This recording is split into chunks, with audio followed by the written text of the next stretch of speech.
Welcome to my channel Lenovate. In this video, we will going to discuss about the maintenance of blood glucose level in normal range. That is through the metabolic regulation and with the hormonal regulation. We will going to discuss in this video by the notes. So starting from how the glucose is maintained in our body and what is a normal homeostasis for blood glucose regulation. In a normal person, the blood glucose should be maintained within a normal range or a narrow range of about 80 to 140 milliquarant per liter or mg per dl. That is important to prevent the hypoglycemia or hyperglycemia, that is also called as diabetes. So what are the normal ranges for blood glucose? We first should know. The fasting blood glucose level in the normal range is about 60 to 90 mg per dl or 4.5 to 5.5 millimole per liter, while the random blood glucose level is up to 140 mg per dl or 6.5 to 7.2 millimole per liter. This is a normal range for the blood glucose. If it will going to increase in our body, increased amount of glucose is produced in our blood, and that causing the hyperglycemia, also called as diabetes mellitus. If there is a decrease in the blood glucose from these normal ranges, there will be hypoglycemia, and there will be the certain conditions that lead to coma, death, and headache, and other conditions that is because of hypoglycemia. So what are the sources of glucose that we can take in our diet? It also releases from the glycogenolysis, that is a breakdown of the glycogen that is present in the liver. It causes the breakdown of glycogen in the liver when there is a hypoglycemia. The third source of releasing the glucose is the gluconeogenesis, that is a formation of glucose from non-carbohydrate source, and that also non-carbohydrate source, and that also occur in the liver. The glycogenolysis and the gluconeogenesis are the secondary mechanisms through which the glucose is produced, while the diet is a primary mechanism through which we can intake the glucose. So these all three mechanisms and the sources maintain the blood glucose level. What happens if there is an increase or decrease in the blood glucose? The two regulatory mechanisms that we are going to discuss are going to maintain the glucose homeostasis. The first is a metabolic regulation and the second is a hormonal regulation. We will going to compare both of these.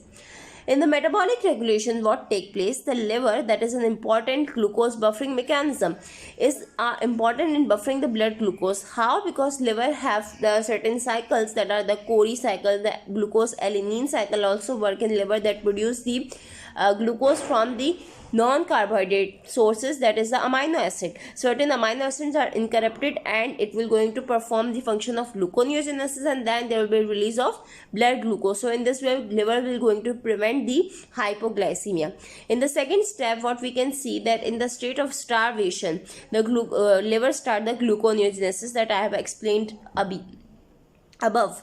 Then now what happens in the severe hypoglycemia? What happens? The sympathetic nervous system become activated, and that will going to secrete the epinephrine. The epinephrine, that is a constrictor of blood vessels, and it causing the more and more gluconeogenesis and glycogenolysis. That's why increase in the amount of the blood glucose towards the normal range is maintained. So this is the metabolic regulation of blood glucose that occur in the liver, mainly in the liver. Now, how the hormones control the increase or decrease in blood glucose? The hormonal regulation is through two major hormones, the insulin and the glucagon. These are going to prevent the blood glucose level, maintenance of blood glucose level. What happens when there is an increased amount of blood glucose? That there is a release of insulin, that is a hypoglycemic hormone. This is going to ultimately decrease the blood glucose level by causing the uptake of glucose in the cells. While the glucagon, that is a hyperglycemic hormone, will going to increase the blood glucose level when there is a decrease in blood glucose level. How? Because the glycogen increases the breakdown. Because of the glucagon, the glycogen increases its breakdown, there will be released in more and more glucose level. So in this way, these both hormones will going to maintain the blood glucose level within the normal range. Now coming to the prolonged hypoglycemia, what happens if the blood glucose is not maintained because of these hormones? What happens then? In prolonged hypoglycemia, patient goes, then there is a release of two more important hormones, that are the growth hormone and cortisol. They are the two other hormones that act on the secondary mechanism in glucose regulation.